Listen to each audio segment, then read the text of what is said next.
बिस्मिल्लाहिर्रहमानिर्रहीम। तुमसे है पाकिस्तान में खुश आमदीद। मैं हूँ साजिद हुसैन। मजबूत मुस्तहकम पाकिस्तान पर हम बात करते हैं कैसे मुल्क व मिल्लत की तामीर और तरक्की में हमने अपना किरदार अदा करना है। हुकूमतें भी अपना किरदार अदा कर रही हैं, आम आदमी से लेके ब्यूरोक्रेट और हमारी जो इंतज़ामिया हैं वो अपना किरदार अदा कर रही हैं। इस तमाम इसना में आज की खातून कहाँ खड़ी है, वमेन एम्पावरमेंट के लिए निगरान हुकूमत क्या कर रही है। इनके पास तो बहुत ही महदूद इख्तियारात होते हैं। माजी की जमहूरी हुकूमतें 3 अदवार मुल्क में जमहूरी गुजर गए, उसमें ख़वातीन के लिए हुकूमतों ने क्या किया, समाजी रहनुमाओं ने क्या किया, आज की खातून कितनी पावरफुल है, कितनी बाइख्तियार है, इस पर भी हम बात करेंगे। फिर हम बात करेंगे शरीयत मोहम्मदिया कितने इख्तियारात देती है ख़वातीन को, इस पर भी हम बात करेंगे। फिर हम बात करेंगे कि अक्सर जो रिज़र्व सीटें दी जाती हैं ख़वातीन को, क्या उनका कोटा बढ़ाया गया या नहीं, इस पर बात करेंगे। आम आदमी किस हाल की ज़िंदगी जी रहा है वो तो पूरी कौम ही अब जानती है। मज़ीद इस वक्त हमारे ज़रा ये बता रहे कि आज पेट्रोल प्राइसेस में इजाफ़ा होने जा रहा है। कमोबेश 312 या 310 रुपये तक पेट्रोल का लीटर मुमकिन तौर पे आज रात 12 के बाद हो सकता है। इन तमाम चीज़ों पर बात करेंगे। स्टूडियो मेरे साथ मौजूद हैं। आपने कई अदवार न सिर्फ मुल्क की सियासत के देखें, अलबत्ता आपकी कई समाजी खिदमात हैं। आलिया सारिम बर्नी साहब हमारे साथ मौजूद हैं। आप वाइस चेयरपर्सन हैं सारिम बर्नी ट्रस्ट की। बहुत शुक्रिया मोहतरमा, आपने टाइम दिया। उनके साथ मौजूद हैं सरवत नसीम शाह, आप डायरेक्टर हैं जामिन ग्रुप बिल्डर्स एंड डेवलपर, और आप भी कई NGO से भी मुंसलिक हैं, और न सिर्फ कराची बल्कि अब कराची से बाहर भी आप अपनी सर्विसेज दे रही हैं ख़वातीन और आम आदमी के लिए। बहुत शुक्रिया मैडम, आपका भी आपने टाइम दिया। मैडम आलिया सारिम बर्नी साहिबा, बहुत सारी चीज़ें और बहुत सारा वसी एक्सपीरियंस, आज की खातून कहाँ खड़ी है? वहीं खड़ी है जहाँ खड़ी थी। कोई इम्प्रूवमेंट नहीं है? इम्प्रूवमेंट है, लेकिन थोड़ी सी मुझे लगता है कि ट्रैक से थोड़ी सी हट गई है। जो उसको चाहिए था वो उसको धोखा दिया जा रहा है, उसको वो नहीं दिया जा रहा जो उसको चाहिए था। और औरत तेरे रूप हजार, किस किस को बतलाऊं मैं, जहां मैं देखूं तू ही तू है, और किसे दिखलाऊं मैं। औरत तेरा रूप वफा तेरी जीनत पर्दे में, और कहीं नाचे है छम छम बांध के घुंघरू पैरों में। जलती शमा की मानिंद तू रोशनी फैलाए, और कहीं तेरी ही वजह से घरों को जलता देखूं मैं। औरत को मैं 2 रूप में देखती हूँ। एक वो औरत जो घर के अंदर है, यानी वो जो रिश्ते निभा रही होती है। एक वो औरत जब वो घर के बाहर है, जो आपने अभी सारी बातें की, आपने असेंबली की बात की, आपने यूनिवर्सिटी की बात की, आपने सारी बातें की। जो घर के अंदर की औरत है ना, वो तो वही अच्छी थी जो घर के रिश्तों को निभा रही थी। और जो घर के बाहर की औरत है ना, उसको तो मैं वैसे ही देखना चाहती हूँ, मेरिट पे बात करेगी, फैसला साजी में उसको आप साथ रखेंगे, उसकी सीट्स आप उसको देंगे। वो अगर पोजीशंस लेती है और आप चाहते हैं कि मुल्क आगे बढ़े, तो उसकी इंटेलिजेंस से, उसकी ताकत से, उसकी सलाहियत से आप फायदा उठाएंगे, मुल्क को फायदा उठाने देंगे। लेकिन अगर हम इन बातों को लेके घर में जाके मुकाबलाबाजी करेंगे, उस बाप के साथ मुकाबला करेंगे, क्या बात है, जो उंगली पकड़ा के हमें ले जाता है, वहां तक पहुंचाता है जहां पे वो अपने बेटे को देखना चाहता है। हम उसको नीचा नहीं कर सकते। वो हम पर एतबार करेगा, भरोसा करेगा, और बदले में हम पूरी ईमानदारी के साथ उसकी इज्जत को निभाएंगे। औरत को गुलाम बनाने की कोशिश कोई ना करे, क्योंकि गुलाम जहन तो आजादी मांगता है। ना बाप, ना भाई, ना शौहर, ना बेटा। औरत आपको सब कुछ देने को तैयार बैठी है, अपने घर के हर रिश्ते को देने को बैठी है, हर कुर्बानी देने को बैठी है, और ये वो एहसान नहीं करी क्योंकि इनबिल्ट है, ये उसके अंदर ये सारी सलाहियतें हैं। लेकिन जिस वक्त आप ये चाहते हैं ना कि इसको कंट्रोल में कर लिया जाए, इसको गुलाम बना लिया जाए, इसको हुक्म सादर किया जाए, वो चीजें अब मुश्किल आ जाएंगी। और औरत तो वैसे ही गुलाम बनने को तैयार है। इज्जत दे के तो देखिए ना, मोहब्बत के 2 बोल बोलकर तो देखिए ना। आप उसको ये कहिए तो सही कि ये घर तुम्हारा है, तुम इसकी रानी हो, आओ मिलकर इसका फैसला करते हैं। आप ये करके देखिए ना। आपको वो सब कुछ नहीं करना पड़ेगा जिसके ऊपर ये वुमेन एम्पावरमेंट। मैं तो वुमेन एम्पावरमेंट को इतना ज्यादा मानती हूं क्योंकि जैसे मैं अपने रब को मानती हूं। बताएं। इसलिए कि जब रब ने कह दिया कि मुकम्मल मेरी मखलूक है, कोई फर्क इसमें नहीं, उसने जब तालीम के लिए कहा तो उसने कहा मर्द औरत यानी मोमिन पे लाजिम है, उसमें औरत मर्द की तखसीस नहीं है, इल्म सबने हासिल करना है।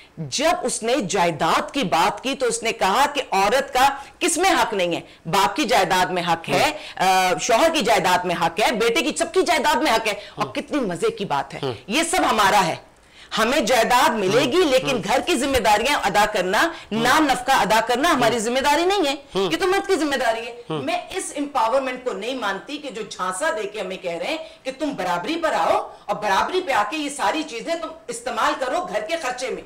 भाई जो जिम्मेदारी हमारी है ही नहीं, जबरदस्ती हमारे लिए क्यों उसको लागू कर रहे हो? हम घर की जिम्मेदारी आप पर डालते हैं, घरदारी हम चलाएंगे, लेकिन उसमें भी सारे घर वाले मिलके अपना अपना हिस्सा डालेंगे। ऐसा ही औरत को ये सब आजादियां मिली हुई हैं। जिस आजादी की हम बात कर रहे हैं उस आजादी में हमें दिखाया कुछ जा रहा है, दिया कुछ जा रहा है। यही पे रोकूंगा मैं आपको, दिखाया कुछ जा रहा है और फिर आपने कहा कि देखे तो देखें इख्तियारात। अच्छा, फिर जो हमारे मेन स्ट्रीम पॉलिटिशियन हैं उनकी माजी की स्टेटमेंट, आज रिसेंटली स्टेटमेंट, जब चाहे कोई खातून पॉलिटिशियन जब कभी बड़ी स्क्रीन पर आती है तो मर्द उसको टोंट करता है, या उस पर कहते हैं ना तंजिया निश्तर चलाए जाते हैं, उसके कैरेक्टर पर उंगली उठाई जाती है। तो ये भी तो जहालत नहीं है? डरता है ना, डरता है इसलिए कि औरत इतनी मुकम्मल इंसान है, औरत मल्टीटास्क कर सकती है। और फिर वही वाली बात कि अल्लाह ने जब उसको माँ बनाना था, रिश्ते निभाने थे, कुर्बानी दिलवानी थी, आसान नहीं होता ना। मैं कुर्बानी देने वाले को बहादुर समझती हूँ, कुर्बानी मांगने वाले को। ये सिलसिला जो तनकीद का है, बिला वजह तनकीद, बेजा तनकीद, कहते हैं ना कि किसी के जमीर पे ठेस पहुंचाओ ताकि वो जमीर की भी खैर या किरदार पे। तो ये मर्दों के मुआशरे में आज की खातून किस तरह सरवाइव कर रही है?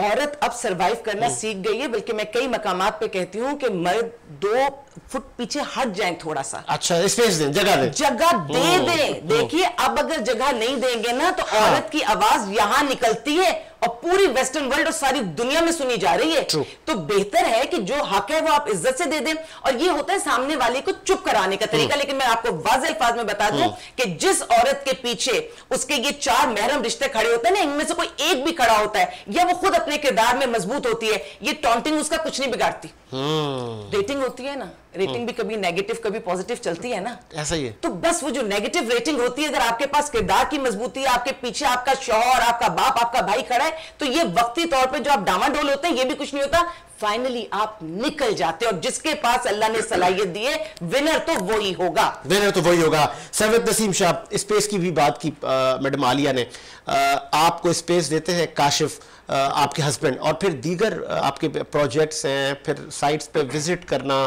क्या वाकई आज की खातून अब बाख्तियार हो गई है? मर्द हजरात समझ चुके हैं कि नहीं यार, इनको स्पेस देना है, ये भी ह्यूमन है।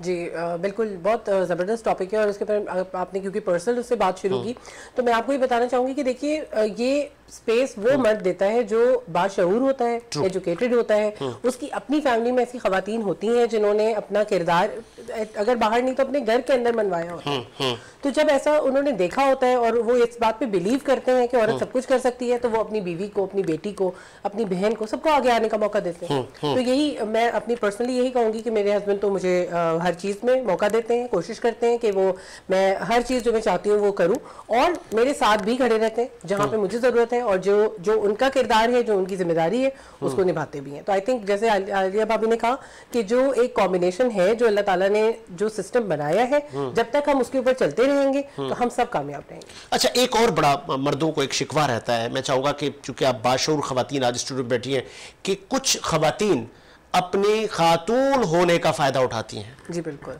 बिल्कुल, इस बारे में क्या कहें? जी जी, ये एक यूनिवर्सल फिनोमेना है, ये सिर्फ यहाँ नहीं होता, ये पूरी दुनिया में होता है। देखिए, जब डिस्क्रिमिनेशन है ना, कभी पॉजिटिव डिस्क्रिमिनेशन होती है और कभी नेगेटिव डिस्क्रिमिनेशन होती है। जैसे हम कहते हैं नेगेटिव डिस्क्रिमिनेशन, खवातीन को पढ़ाई के मौके नहीं दिए जाते, बेटे को इंग्लिश मीडियम स्कूल में भेजा, बेटी को उर्दू मीडियम स्कूल में भेज दिया, बेटी को स्कूल के बाद निकाल लिया, कॉलेज नहीं भेजा, बेटे को यूनिवर्सिटी पढ़ा दी। तो जाहिर है खुद ब खुद एक इक्विटेबल सोसाइटी नहीं बन सकेगी। तो आप उनको जब मौके नहीं देंगे तो वो उस तरह परफॉर्म भी नहीं कर पाएंगी, पीछे रह जाएंगी। तो यही सारी चीज़ें इसका रीज़न बनती हैं। अगर मौके पूरे मिलेंगे तो खवातीन आगे आएंगी, वो हर चीज में वो सब कुछ सीखेंगी भी, क्योंकि इंसान अपने माशरे से सीखता है, पहले घर से सीखता है, फिर माशरे से सीखता है। जिस तरह आदमी आगे बढ़ा है, जब तक उसको मौके नहीं मिलते, वो उसको मेंटोर्स नहीं मिलते, उसको लोग नहीं मिलते, वो गलतियां करता है, सीखता है, तो यही मौके आप खवातीन को भी दें।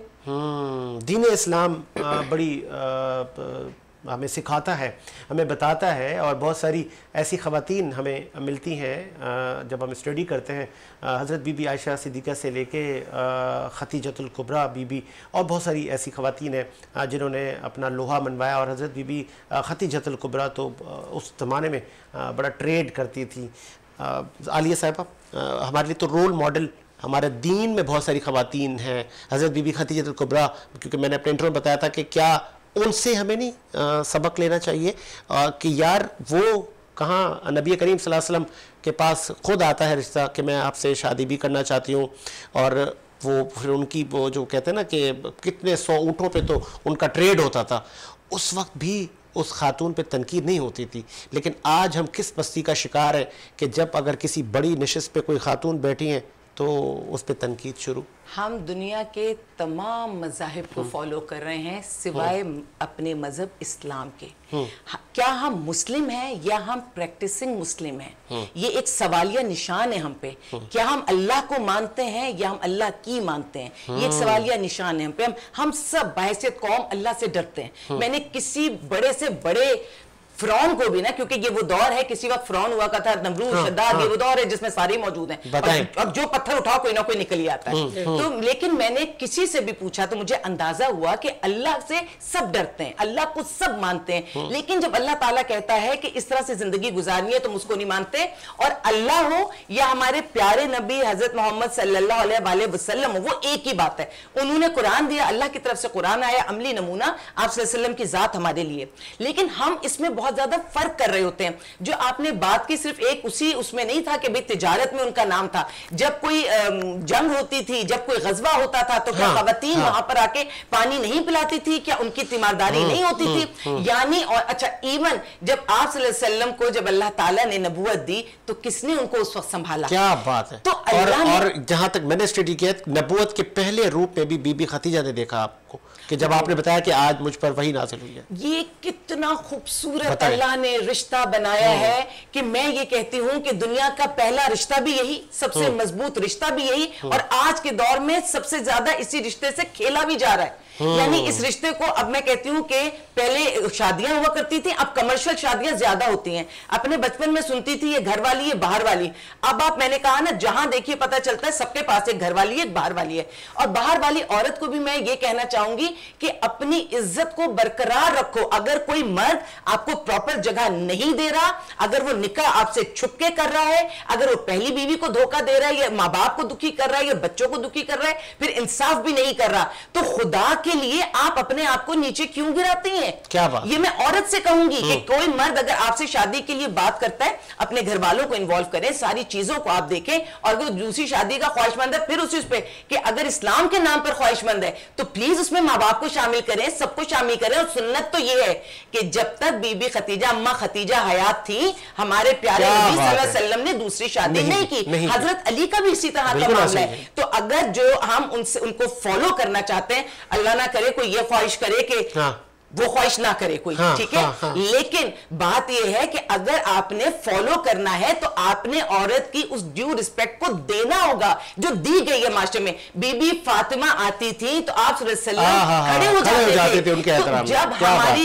जाने कुर्बान, हम कुर्बान, क्योंकि उस वक्त तक हमारा ईमान तो मुकम्मल होगा नहीं जब तक हमारा जान माल औलाद उन सबसे बढ़कर मोहब्बत ना हो जाए हमें अपने प्यारे नबी हुजूर पाक सल्लल्लाहु अलैहि वसल्लम से। उनसे मोहब्बत होगी तो ईमान मुकम्मल है। तो ईमान तो हम सब अपना मुकम्मल करना चाहते हैं। तो फिर अगर उनकी पैरवी करनी है, सुन्नत पर अमल करना है, तो उसमें से अपनी मर्जी की चीज हम नहीं निकाल सकते। मनोन जो किया, जो मुकम्मल बात है मुकम्मल बात में, और अगर हम शामिल हो गए, अल्लाह हम सब हमें हिदायत दे, हम सबको हम शामिल हो जाएं। एक दफा अगर हम उस चीज में शामिल हो गए तो ये दुनिया हमारे सामने हीच है। आलिया साहिबा की रोल मॉडल कोई लेडी जिससे आप इंस्पायर हुई हो? है ना, मेरी माँ। क्या बात है। मेरी खाला जो मेरी सास है, सालिम साहब की माँ। मैं बहुत मजबूत औरतों के बीच में पली हूँ। मेरी माँ जिसने जवानी में बेवगी देखी, मेरी माँ जिनका नाम आज भी कोई लेता है तो इतनी इज्जत से लेता है कि मैं आपको क्या बताऊं। मैं आज भी ओन करती हूं अपने बाप को, अपनी माँ को। मैं अपने बाप को भी यहां नहीं बिल्कुल उनका नाम लेना चाहूंगी जो मेरे बचपन में इस दुनिया से चले गए, लेकिन मेरी माँ का सारा नान नफका बंदोबस्त करके गए। मेरी माँ की कब्र मेरे बाप के पैसों से है, मेरी माँ का खुतबा जो लगा वो मेरे बाप के पैसों से है। मैं तो ऐसे ही मर्दों को जानती हूं जैसा मैंने अपने बाप को पाया, मैंने अपने भाइयों को, मैंने अपनी जिंदगी में बहुत अच्छे लोग देखे हैं। और मैं उस बाकिरदार माँ की बेटी हूं कि जब, हालांकि इस चीज से लोग इख्तलाफ करेंगे, कर सकते हैं, मुझे एतराज नहीं, लेकिन मैंने अपनी माँ को ऐसा पाया कि जब वो बेवा हुई तो इंतहाई कम उम्र, हसीन, तो कई दफा वो एक रंग के अच्छे कपड़े सिर्फ इसलिए नहीं पहनती थी कि किसी की नजर मुझ पे ना पड़े, और क्योंकि मेरी जवान बेटियां हैं तो ऐसा ना हो कि वहां तक कोई रास्ता जाए, जबकि ऐसे होने का कोई इम्कान नहीं था। हम बहुत मजबूत खानदान के लोग, फाइनेंशियली हर तरह से। और दूसरी बात यह कि पाकिस्तान एयरफोर्स की बेटी हूं मैं। बताएं। मेरा पूरा ब्रॉटअप शार फैसल पर, पाकिस्तान एयरफोर्स में, वही स्कूल, वही कॉलेज, वही मैंने टीचिंग की। तो मैं उसी एक बहुत खूबसूरत, पाकिस्तान एयरफोर्स मेरे लिए माँ बाप की तरह था, लेकिन मेरी माँ की एक अपनी सोच थी ना, उसने अपनी जिंदगी लगा दी हमें पालने में। जब वो इस दुनिया से गई तो अपने चारों बच्चों को बेहतरीन जगह पर कर गई। मेरी सास, मेरी खाला, वो भी मेरी जान, उन्होंने जैसे मुझे सपोर्ट किया, मैं काम के लिए निकली। मैं जब तक वो हयात रही, मुझे सालिम साहब की अगर कोई शिकायत करनी होती थी ना, मैंने हमेशा जाके अपनी सास, अपनी खाला से की है। मुझे जरूरत नहीं थी कि मैं किसी और से जाके शेयरिंग करूं, और मैंने उन्हें हमेशा अपने साथ पाया। मैंने उन्हें हमेशा देखा, उन्होंने मुझे सपोर्ट किया। सिर्फ वही नहीं, मेरा पूरा ससुराल, मेरी नंदे, माशाल्लाह बहुत बड़ा है, नंदे, देवर, जेठ।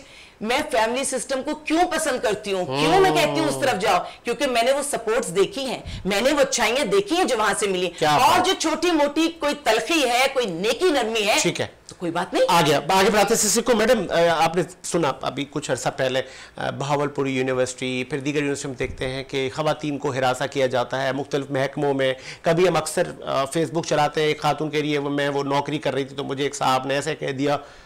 ये सिलसिला कब रुकेगा? जी देखिए, सिलसिला रोकने से रुकेगा। हमारे यहाँ अभी आपने भी जैसे एक विमेन एम्पावरमेंट में प्रोग्राम रखा है, आपने खवातीन को बुलाया, खवातीन से ही उसकी बात करें। मैं ये कहती हूँ, देखिए खवातीन को अपने राइट्स पता है, मुझे इनसे हमदर्दी, इनको मुझसे हमदर्दी है। इस चीज की जो प्रचार की जरूरत है, इस चीज को जो अवेयरनेस रेजिंग की जरूरत है, वो मर्दों में जरूरत है, क्योंकि वो शायद उनका दीन और उनका कल्चर भी उनको यही सिखाता है, लेकिन शायद वो भूल गए।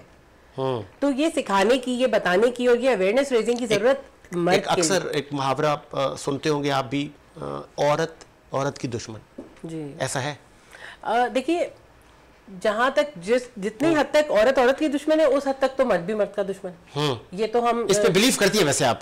ये किस हद तक ठीक है, या इस चीज को आप खवातीन भी खत्म करें? तो कहते हैं ना, ब्रॉड माइंड से काम लें। लेकिन मैं ये कहूंगी कि हाँ, इसकी मिसालें हम देखते हैं, है ना, इसकी मिसालें हमारे सोसाइटी में मौजूद है। लेकिन जितना हम औरत को औरत से दुश्मनी करता हुआ देखते हैं, उतना शायद मर्द को भी मर्द से दुश्मनी करता हुआ देखते हैं। तो इसको एक हवा बनाना या इसके ऊपर इसको एक लेबल बना देना मेरे ख्याल में सही नहीं होगा।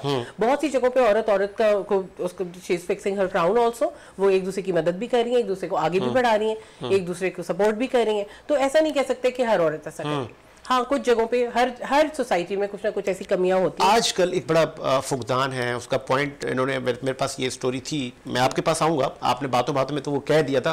फैमिली सिस्टम, एक जॉइंट फैमिली हुआ करती थी जिसमें सारे रिश्ते, मतलब देवर देवरानियाँ और सब रह रहे हैं, सबके अलग अलग बड़े बड़े घर बने हुए हैं और सबके कमरे अलग हैं, लेकिन मिल के रहा जाता था। आजकल बच्चे की शादी होती है, बोलते भाई अलग। बिल्कुल जी। तो वो साहब नौकरी करने चाहता है, उसकी वाइफ पीछे अकेली है, अब वो कभी दरवाज़ा बंद करके बैठी है, फिर वो बच्चे अगर है तो वो बच्चे को परेशानी, फिर बाप वहाँ से भागता हुआ है। क्या वो सिस्टम ठीक था या ये ठीक है, बस शादी हो गई चलो जी साइड हो जाओ? अच्छा देखिए, जहाँ पे भी किसी भी सिस्टम को बगैर सोचे समझे अडॉप्ट किया जाता है ना, वहाँ यही मसाइल होते हैं। हमारे पास ऑलरेडी माशाल्लाह जो हमारा जॉइंट फैमिली सिस्टम था, उसमें जो रिवायतें, जो तालीमात, ये सारी चीज़ें जो ट्रांसफ़र होती थी, ये बहुत एक हसीन सिस्टम था। मैं जॉइंट फैमिली सिस्टम में बिलीव करती हूँ, उसको पसंद करती हूँ, और मैं समझती हूँ आप पसंद करती हैं क्या? आज की बच्ची पसंद करती है, आज की खवातीन पसंद करती हैं? देखिए, पसंद करती हैं, लेकिन या उनको माएँ जब शादियाँ करवाती है अपनी बच्चियों की, ये कहती है बेटा आपने वही, वो जो आपकी सास है, एक माँ आप छोड़ के जा रही है, दूसरी माँ आप की वहाँ है। जी बिल्कुल, क्या ये तरबियत हो रही है बच्चियों की? जी, दोनों काम हो रहे हैं, लेकिन बात ये होती है कि देखें जहाँ पे अंधी तकलीद होती है ना, कि क्योंकि वेस्ट में लोग अलग रहते हैं तो आप भी रहिए, आप भी न्यूक्लियर फैमिली बना लीजिए, उससे जितने नुकसानात हो रहे हैं, वेस्ट को जितने नुकसानात हो रहे हैं, उनकी सोशियोलॉजी में, उनकी साइकोलॉजी में सारी चीजें आ रही हैं, उनके जर्नल्स में आ रही हैं ये चीजें, लेकिन हम उनके नुकसानात से नहीं सीख रहे, क्योंकि हमारे अंदर वो वाला एक जो रवैया होता है सीखने का कि हम उनके नुकसानात जो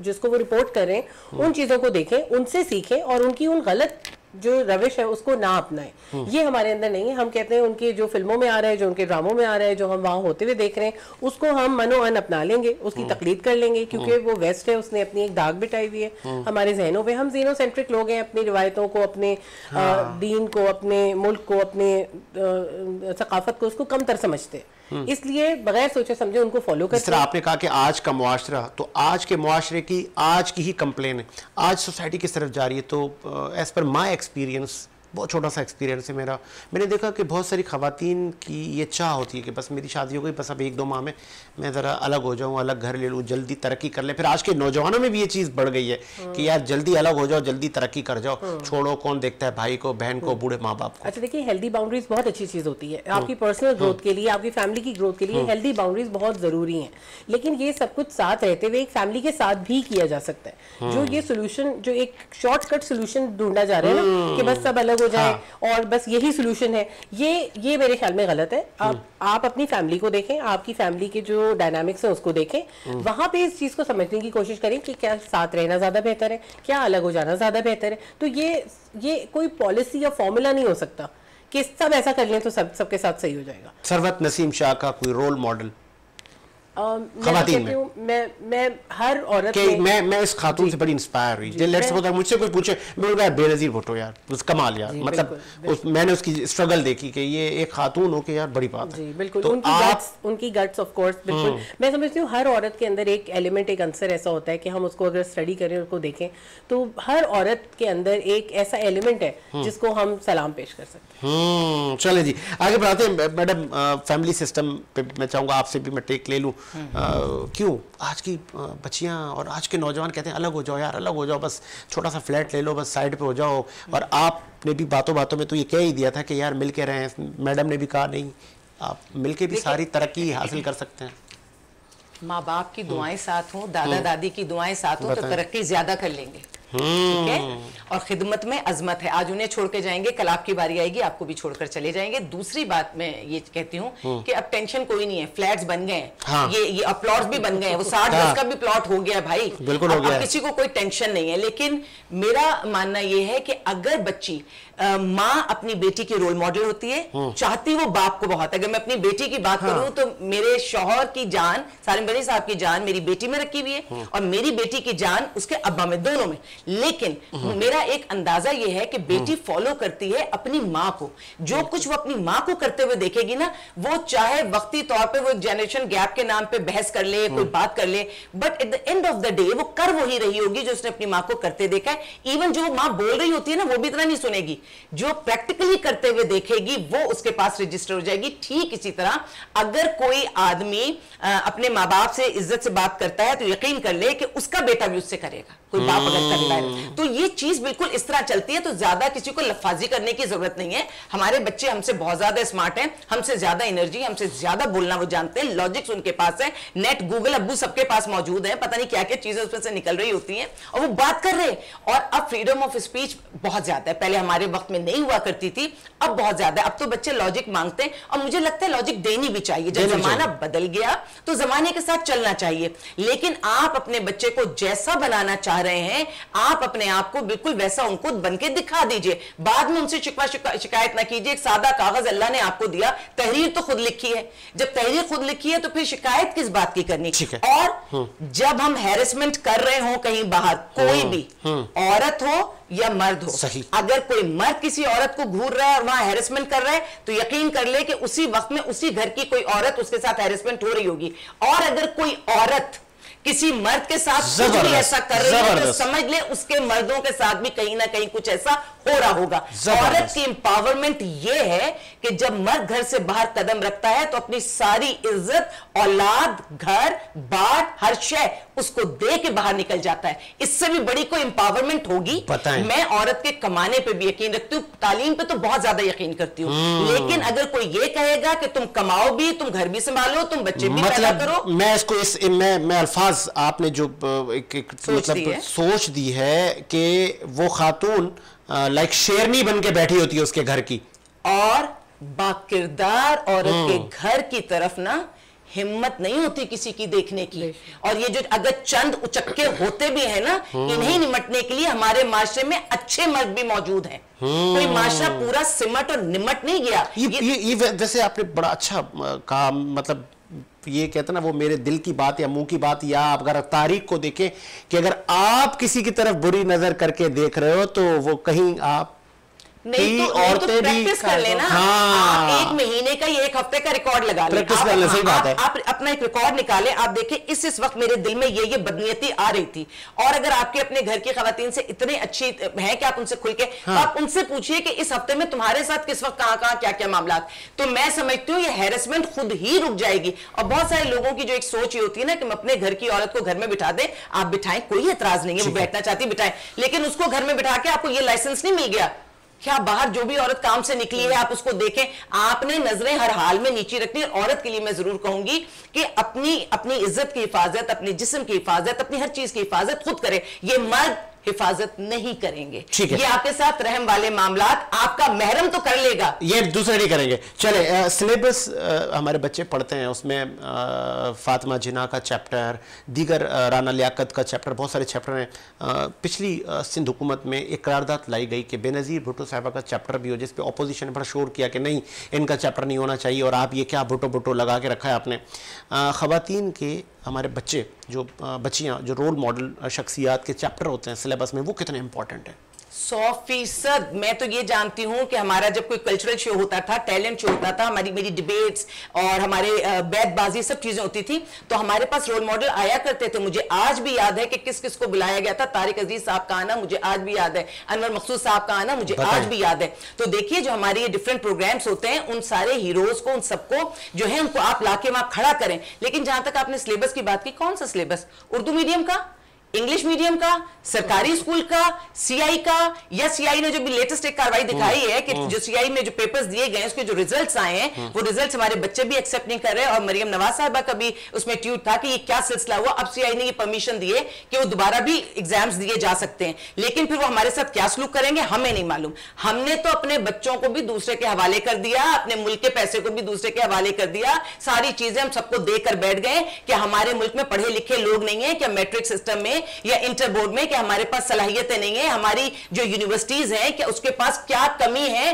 कि जिसको देखो हम बाहर की तरफ। और ऐसा नहीं है, मैं खुद मैट्रिक सिस्टम में मैं फेडरल बोर्ड की हूं और अल्हम्दुलिल्लाह मैंने पढ़ाया है, मैंने सीआई के बच्चों को पढ़ाया है। तो अगर मेरे में अहलियत नहीं थी तो मैंने उनको कैसे पढ़ाया, और अगर मेरे में अहलियत थी तो वो अहलियत तो उसी मैट्रिक सिस्टम में और उसी इंटर सिस्टम ने मुझे दी थी। तो हमने तो इस नाम पे, निसाब के नाम पे, तालीम के नाम पे हमने तो दर्जाबंदी की है। हमने बच्चों में कॉम्प्लेक्सेस डाले में हैं कि तुम उर्दू मीडियम के, तुम सरकारी के, तुम्हारी हैसियत नहीं। फिर नौकरियों में भी हम यही करते हैं, और जो बच्चे बाहर से पढ़कर आते हैं फिर हमने मजीद पढ़ने को। मैं नहीं चाहता था, वैसे करंट अफेयर का शो है, आज हमने स्पेशल डेडिकेट किया था ये शो। पॉलिटिक्स पे हम रोज ही प्रोग्राम करते हैं, अब इन्होंने खुद बहस छेड़ दी है। मैडम देखिए मेरे बच्चों के साथ या मेरी यूथ के साथ कहीं भी प्रॉब्लम होगी तो हम वो माए नहीं है जो हम खाली हांडी रोटी करते हैं, हम हांडी रोटी करते हैं, हम ऐसे रोटी बनाते हैं कि अपने बच्चों को बिठा के, शौहर को बिठा के खिला के आखिर में खुद खाते हैं। लेकिन हमारे पास हर चीज की अवेयरनेस बहुत अच्छा। मैं तनकीदी करा पे मैडम, मैं चाहूंगा पहले आपके पास एक अलमिया है, चेयरमैन पीटीआई की जब हुकूमत थी तब लगा था कि कुछ होगा, लेकिन उस वक्त मैंने कहा था कि नहीं हो सकता, इतना आसान नहीं है कि एक बच्चा कहाँ कहाँ जाए। फेडरल अलग है, फिर वो ए लेवल्स हैं, फिर सरकारी, वहाँ कोई तवज्जो नहीं देता। तो एक यकजा तालीम जी बड़ा मसला नहीं है? जी बिल्कुल है, और सिंगल नेशनल करिकुलम पे माशाल्लाह काफ़ी काम हो चुका है और उसको इम्प्लीमेंट भी किया जा चुका है। सिंध ने अनफॉर्चुनेटली उसको उस वक्त नहीं अपनाया था और वो बाकी पूरे मुल्क में अप्लाई हो चुका है। केपी के बलूचिस्तान और पंजाब में सिंगल नेशनल करिकुलम है। निजी स्कूलों के बड़े बड़े नाम हैं, बड़े ब्रांड्स हैं, मैं नहीं नाम लेना चाहता। आज की खबर, मेरा बच्चा तो वहाँ जाएगा पढ़ने। जी बिल्कुल। तो फिर गरीब का बच्चा कहाँ जाए? 30,000, 35,000, 40,000, ये तो उसमें फीस बता रहे हैं ना। और फिर वैन और किताबें। आपको पता है, अभी मुझे नाम मैं भी नहीं लूंगी, मुझे रिसेंटली पता चला कि जो एनुअली बच्चों की बुक्स वगैरह होती है 50,000 वो बुक्स उन्होंने कहा कि आपको यही, अच्छा मजे की बात है, आपको लेनी भी है और इसी शॉप से लेनी है जो इनके स्कूल से जो जिसका सिलसिला सारा चलता है। अच्छा, मैं एक कॉपी जो आपको बाहर शायद 100 रुपए की मिल जाए, वहां वो आपको 400 रुपए की मिलेगी, लेकिन आपको लेनी वहीं से। कहना नहीं चाहिए, मैं बहुत सारी कराची में ऐसी स्ट्रीट आपको नजर आएंगी, मुख्तलिफ एरियाज में, गुलशन, जोहर, बहुत जगहों पे आप जाएंगी, लाइन से स्कूल बने हुए होंगे। तो मुझे किसी साहब ने कहा ये स्कूलों की मार्केट है, जैसे आप जाते हैं ना कपड़ा मार्केट, ये मार्केट है, आप जाएं डिफरेंट स्कूल और फिर उनके रेट देखें, उधर आपको लगेगा कि यार कितने अच्छे बिजनेसमैन और कैसी दुकानदारी हो रही है। तो यहाँ पे गरीब का बच्चा कितना डिमोरलाइज हो रहा है जब वो अपनी टूटी हुई बिल्डिंग में स्कूल जाता है। तो ये हुक्मरान हमारे क्या कर रहे हैं? देखिए ये मैं इसको डिस्करेज नहीं करती, जहाँ पे भी तालीम है या कोई किसी भी किस्म की बिजनेस के तौर पे या कंपनी के तौर पे भी तालीम है। देखिए फेयर कंपटीशन है, लोग जिस भी तरह की सर्विस लेकर आना चाहें, लोगों को ऑफर करना चाहें, जितने भी पैसों में करना चाहें वो कर सकते हैं। लेकिन यहाँ पे जो नाकामी है वो स्टेट की है। ये जो बेसिक राइट है एजुकेशन का, ये स्टेट ने प्रोवाइड करना है, तो ताकि गरीब का बच्चा हो या अमीर का बच्चा हो वो जाए, उसको एक स्टैंडर्ड की एजुकेशन वहाँ पे मिले। उसके बाद बाकी आपकी चॉइस है, पूरी दुनिया में होता है। आप प्राइवेट एजुकेशन लेना चाहते हैं, आपको कोई चीज़ ज़्यादा पसंद है, वहाँ पे लैंग्वेजेस पढ़ाई जाती हैं, वहाँ एक्स्ट्रा करिकुलर होते हैं, वहाँ की डिग्री ज़्यादा पसंद की जाती है, वहाँ ज़्यादा लाइक टीचर्स होते हैं, आपकी मर्जी है, आप ज़्यादा पैसे देखें वहाँ जाएं। लेकिन एक मेयारी क्वालिटी सिस्टम स्टेट का प्रोवाइड करना, ये उनकी जिम्मेदारी है, जिस पे कि वो पूरे नहीं उतर रहे इस वक्त। अब मसला यहाँ पे ये आता है कि जो प्राइवेट स्कूल है वो इन्फ्लुएंस करता है आपकी पॉलिसीज को, क्योंकि अगर एक क्वालिटी स्टेट इंस्टीट्यूशन बन जाएगा, ऐसा स्कूल बन जाएगा जिसमें अमीर और गरीब सब बराबर निकलेंगे, तो ये मार्केट खत्म हो जाएगी जिसकी आपने बात की। तो कब ऐसा होगा? मॉडल स्कूल का कयाम हमने सुना था, कब हुआ कयाम? हुआ तो नहीं।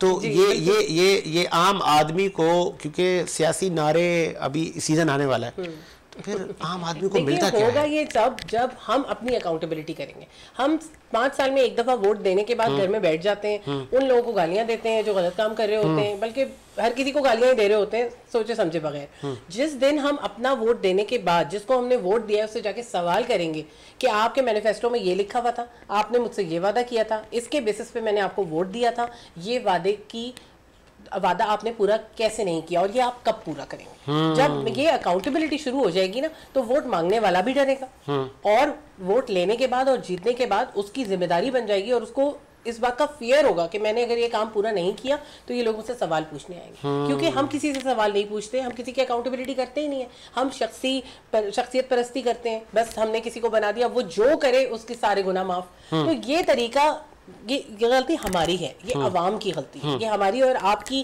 कोताही है जिसकी वजह से ये सिस्टम इस तरह जा रहा है। खवातीन के लिए कितने मौके होने चाहिए? आगे नई एक जमहूरी हुकूमत आनी है, अभी तो केयर टेकर सेटअप है, इस पर कितना बिलीव करती हैं? क्या अब सीरियस संजीदा इकदाम किए जा रहे हैं? देखिए इकदाम किए जा रहे हैं। मेरे ख्याल में जब खवातीन पूरी दुनिया की 50% पॉपुलेशन है, पाकिस्तान की भी 50% पॉपुलेशन है, तो अल्टीमेटली उनकी रिप्रेजेंटेशन भी 50% ही होनी चाहिए। लेकिन क्योंकि इतने सालों में खवातीन को एजुकेशन, काम, जॉब्स, इन सारी चीज़ों में तैयार नहीं किया गया, तो शायद ये ग्रेजुअली होगा। हमें फौरन वक्त का पता ही नहीं चलता, इतनी स्पीड से वक्त गुजर जाता है। अब मैं एक लास्ट स्टोरी है मेरे पास। हम तो इंटरनेशनल सिटी में इस वक्त बैठे हैं, आपका जाना होता होगा, मैडम का भी जाना होता होगा। पहले मैं आपके पास आता हूँ मैडम, बहुत इंपॉर्टेंट लास्ट में हमने ये स्टोरी रखी थी, शरह ख्वानदगी का बड़ा मसला। फिर ऐसी ख़वातीन मुज़फ़्फ़ाती कॉलोनीज़ में, हमारे गोटों में, गांव में रहने वाली, जिनको पता ही नहीं है कि हमने अपनी अज़दवाजी ज़िंदगी कैसे चलानी है। कमज़ोर बच्चे पैदा होते हैं, माओं के पास खाने के लिए कुछ नहीं है, ख़वातीन का बुरा हाल है। कितना काम करने के लिए, स्पेशली थरपारकर और जो दीगर रूरल एरियाज़ हैं। जी, ये आपने बहुत बहुत ज़बरदस्त टॉपिक आपने उठाया। मैंने जो समझा अभी, मैंने अपने थरपारकर की विजिट में और जितनी मैंने अभी अब तक सोशल वर्क किया है उसमें मैं ये समझती हूँ कि एक पायलट प्रोजेक्ट ऐसा करने की ज़रूरत है, क्योंकि मसाइल इतने ज़्यादा हैं कि हम कौन सा सिरा पकड़ें, किस मसले का हल करें, किसको। आप रिसेंटली होकर आई हैं, जब मैंने एक यहाँ पे बैठे हुए पॉलिटिशियन से कहा तो उन्होंने बड़ा धड़ल्ले से कहा थरपारकर में तो हमारी खवातीन ट्रक चलाती हैं, आपको आप क्या बात कर रहे हैं, ऐसा कुछ था। आप अगर थरपारकर जाए ना, आप हर आंख में आपको ये कोई सफेदी नजर ही नहीं आएगी, उनकी पीली आंखें हैं क्योंकि वो एनेमिक हैं, उनको पानी की कमी है, उनको मिनरल्स की कमी है उन लोगों को। यानी ऐसी जब आप किसी को एजुकेशन देने चाहते हैं और आप देखते हैं कि उसकी सेहत ऐसी है तो आप सोचते हैं अब मैं दवा लेकर आऊं इसके लिए, मैं किताब लेकर आऊं इसके लिए। ये लम्हा फिक्रिया है कि इसको पहले हम क्या दें, पहले इसका पेट तो भरे हम, इसके पेट में कुछ होगा तो फिर। जी बिल्कुल। अब आप देखिए जब थरपारकर जाते हैं लोग कुआं खोद देते हैं, कुआं खोद दिया, उसकी इनॉग्रेशन हो गई, तस्वीरें खिंच गई, कुएं में से जिस TDS का पानी निकल रहा है वो उनके लिए जहर है। बताएं, जब आप उनको वो पानी पिलाते हैं उनके गुर्दे में पथरी होती है, उनको कैंसर होता है, उनका प्रीटर्म लेबर होता है। जब वो बंदे ने मर जाना, इससे अच्छा वो प्यास से मर जाता। मैडम, जिस मुल्क में 5 दरिया बहते हों और सारा पानी हम ले जाकर समंदर में गिरा देते हों, ओहो, उनसे क्या सवाल करेंगे। डैम्स बने तो हर तरफ से आवाजें उठनी शुरू हो जाएं, तो उस मुल्क में हम क्या बात करेंगे। ये तो बहुत सतही सी हम बात कर रहे हैं कि इधर क्या हुआ उधर क्या हुआ। हम तो अपने ज़खायर को, अपने वसाइल को अपने हाथों से गर्क करते हैं। हम पे तो रब की वो मेहरबानियां हैं कि हम भी कहते हैं रब तेरा करम है कि तूने हमें अता कर दिया, लेकिन हम हर अता को खता बना रहे हैं। और हम में इतनी ज्यादा मैं तो सिर्फ एक बात जानती हूं, चाहे वो पानी का मसला है, चाहे वो स्कूल की हम बात कर रहे थे, अगर चेक एंड बैलेंस हो जाए, पूरी दुनिया में सब कुछ होता है। पैसे वालों के लिए एक अलग दुनिया होती है, पूरी दुनिया में होती है, लेकिन गरीबों को भी मरने के लिए समंदर में गर्क नहीं करते ना। और जो अमीर हैं उनके लिए भी कुछ चेक एंड बैलेंस तो होता है, आना जाना, यानी सारी चीजों को कुछ देखा जाता है। हमारे मुल्क में बस देखिए गुनाह भी और जुर्म भी पूरी दुनिया में होते हैं, लेकिन जो पकड़ा जाए ना फिर वो अंजाम पे पहुंचता है। हमारे मुल्क का मसला ये कि अव्वल तो कोई पकड़ा नहीं जाएगा, और अगर पकड़ा जाएगा तो बड़ा कॉन्फिडेंट है, विक्ट्री के निशान भी दिखा सकता है, और विक्ट्री इस तरह भी हो जाती है कि छूट भी सकता है। तो जब ये सारी चीजें होंगी तो इंतशार तो हम पे क्यों नहीं आएगा, इंतशार तो फैलेगा। अगर हम समझते हैं कि गुर्बत हमारी खत्म हो जाएगी चैरिटी से। मैं 28 साल से चैरिटी से वाबस्ता हूं, ठीक है। हाँ, मैं ये जरूर कहूंगी कि सब मिलकर समेट रहे हैं। बच्चा किसी का है, समेट कोई रहा है जिसमें इंसानियत है। माँ किसी की जिसने घर से निकाली और दूसरा इंसान आके कहता है कि मेरी माँ है। तो हमारे पास एक बैलेंस चल रहा है, लेकिन गुर्बत से मामला ये इस चैरिटी से हल नहीं होगा, इंसाफ से हल होगा। इंसाफ पर आ जाए, टॉपिक सेट कर। तो आप जैसी खवातीन पॉलिटिक्स में क्यों नहीं आती?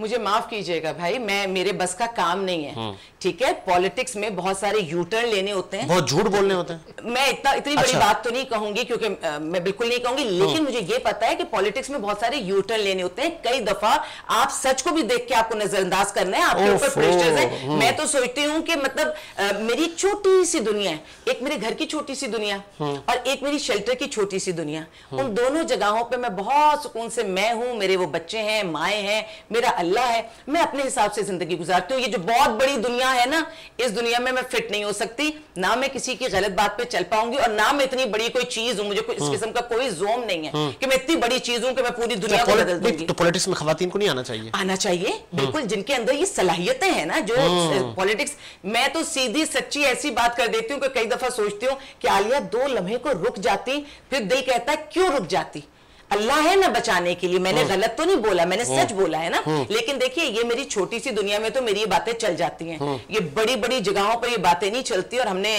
बेनजीर भुट्टो से ज्यादा कोई बेहतरीन खातून होगी, उसको यहां पर कत्ल किया गया, ठीक है। फातिमा जिन्ना से कोई बेहतरीन खातून होंगी? कायदे आजम की बहन। गद्दार बोला गया सर। तो आप मुझे बताइए ना, मैं तो उनके सामने कुछ भी नहीं हूं। वो तो मतलब खानदानी उनको पता था, वो अपने भाई के साथ रहती थी, उनको बहुत अच्छी तरह पता था पॉलिटिक्स क्या है। बेनजीर भुट्टो अपने बचपन से अपने वालिद, यानी आज तक भुट्टो जिंदा है की बात चलती है, तो भुट्टो के साथ वो रहती थी, अपने बाप के साथ। उन्होंने तो पैदा होता है, मैंने क्या देखा है, मैंने तो सिर्फ ये देखा है कि भाई इंसाफ होता है, रैंक्स होते हैं, उस हिसाब से सैलरी आती है, सबको एक जैसा हॉस्पिटल मिलता है, सबको एक जैसी मराहत मिलती है, और जो जितना पढ़ा लिखा है, जिसके पास जितनी तालीम है, उस हिसाब से आगे बढ़ा।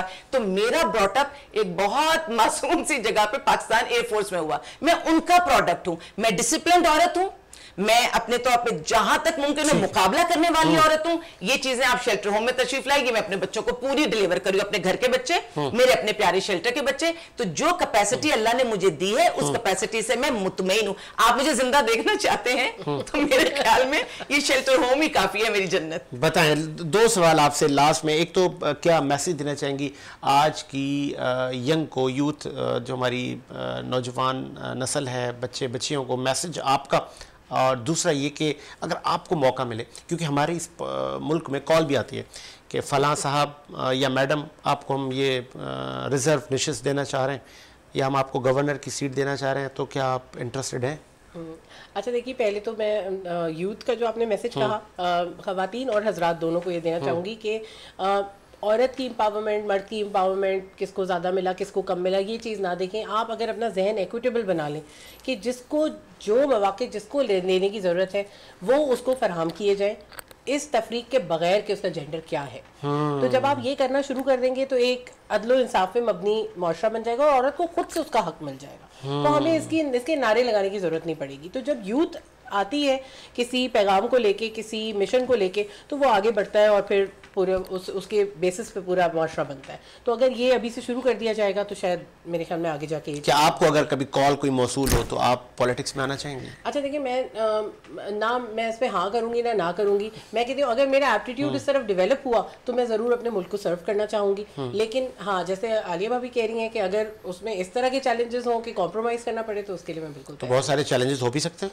जी, लेकिन बेनज़ीर साहिबा की लाइफ आपके सामने जी बिल्कुल, लेकिन उन्होंने कभी हार नहीं मानी। बिल्कुल बेशक। तो अगर अल्लाह की मर्जी होगी। किसने हार नहीं मानी? बेनज़ीर साहिबा ने, तो उनको फिर भी बहुत क्या सारे हुआ? फिर उनको जान की बात ही देनी पड़ी लास्ट में। अब मैं चाहूंगा कि आपका मैसेज भी कौम तक जाए।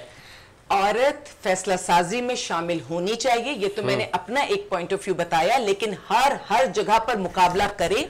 आप में बहुत सारी सलाहियतें, असेंबली में जरूर बैठिए क्योंकि कवानीन बनते हैं वहां जी, ठीक है। और जो खवातीन असेंबली में बैठी हैं एक दूसरे के साथ ऐसे लग के खड़ी हो जाए कि सीसा प्लाई हुई दीवार, क्योंकि जो वाकयात वहां हुए थे ना, जो नुसरत सहर अब्बासी के साथ हुआ था, तो ये इमदाद पिताफी ने उन पर टोंट किया था, बहुत कुछ हुआ था। फिर उन्होंने चादर भी पहनाई थी। क्यों? क्योंकि नुसरत सहर अब्बासी इतनी मजबूत औरत है कि उन्होंने बता दिया था कि मेरे साथ ये नहीं किया जा सकता। तो औरत को इसी तरह मजबूत होना पड़ेगा। और मर्द बहुत हमारे जो महरम में बेहतरीन है, लेकिन आप बाहर के लोगों से बहुत उम्मीद न रखिए, लेकिन औरत के साथ जुड़ जाए। एक वक्त आए जब मैं भी कहूं कि औरत की दुश्मन हो ही नहीं सकती, ये मैं भी बोलना चाहती हूं, लेकिन जुड़ना शुरू हो जाइए। मर्दों में जिस किस्म का एका है ना, एक मर्द कहीं बैठे में आप फोन करके पता करें कि भाई वो मेरे हस्बैंड का है, भाभी वो तो मेरे साथ थे, जबकि उनको पता है वो किसके साथ बैठे हुए। इतना ज्यादा एका है। इतना एका कब आएगा? खवातीन में कब आएगा? ना आए। औरत के दुश्मन कब नहीं होगी? ये वाला एका तो मैं खवातीन में नहीं चाहती, लेकिन मैं ये जरूर चाहती हूं कि जिस किस्म की सपोर्ट कारोबार में भी मर्द एक दूसरे को सपोर्ट करते हैं, औरतें बहुत अच्छी है, लेकिन उनमें कई जगहों पे प्रोफेशनल जेलसी मर्दों में भी होती है। देखिए ऐसा नहीं है कि मर्दों में नहीं होती, लेकिन मर्द के खमीर में अल्लाह ताला ने शायद ये चीज कुछ कम, औरत में जो है ना, औरत पोजेस ज्यादा करती है ना। लेकिन जो औरत बहुत ऊपर जाके काम कर रही है, जाने कितने लोगों को एम्प्लॉयमेंट दे रही है, आप उनको रोल मॉडल बनाओ। मैं ये कहूंगी कि अगर औरत होने की हैसियत से, औरत इंसान है, उससे गलती हो सकती है, लेकिन ये लेबल करना कि क्योंकि तुम औरत थी इसलिए तुमने ये गलती की, इस बात को खत्म होना चाहिए। जैसे मर्द गलती कर सकता है, औरत भी कर सकती है। मर्द को इंप्रूवमेंट की जरूरत है, औरत को भी इंप्रूवमेंट की जरूरत है। फैसला साजी वहां पर हो, घर में हो, उसको जगह दीजिए। आप जगह नहीं देंगे तो जगह लेनी तो उसको आती है, वो जगह ले रही है। कहीं मुकाबला मत कीजिए, इस मुकाबले में तसादुम है। चले अभी प्रोग्राम का वक्त तो इख्तिताम पर, लेकिन एक लास्ट सवाल मैं प्रोड्यूसर साहब की अगर इजाज़त तो एक लास्ट क्वेश्चन, क्योंकि आपने कहा फैसला करने की, मैं पहले मैडम आपसे, क्या एक खातून मर्द जैसा फैसला करने की सलाहियत रखती है? क्यों नहीं, ये सवाल ही क्यों है? नहीं तो जज है ना हमारे पास, हमारे पास जज खवातीन है ना। अमूमन हम सुनते नहीं जी। आप देखें जब आपने देखिए बड़े बड़े जो झिरगे होते हैं जी, आप मेरे सवाल को समझे, बड़े बड़े झिरगे होते हैं कबायली एरियाज में या वैसे किसी आप महफिल में चले जाएं, यार इनके पास कुछ लोग लड़े थे, यार इनके पास फैसला लेकर आ गए। क्या खवातीन अगर दो पार्टियों का फैसला सुन के उनका मौक़िफ़, फिर उस पर वो अपनी राय दे सकती हैं जैसे जज हजरात करते हैं? फैसला साजी में खातून कैसी हैं? देखिए, आप जब आप अपने घर से निकलते हैं, आपके बच्चे, आपके घर के जो मुलाजिम हैं, आपका घर है, हज़ार मामलात होते हैं। आप सुबह अगर 9 बजे जाते हैं और रात 9 बजे अपने घर में दाखिल होते हैं, तो क्या आपको लगता है कि 12 घंटे में कोई फैसला नहीं होता घर में। एक औरत हर मोमेंट पे फैसले कर रही है, और अगर जरगे में जरूरत पड़ेगी तो वहां भी वो सही फैसला करेगी।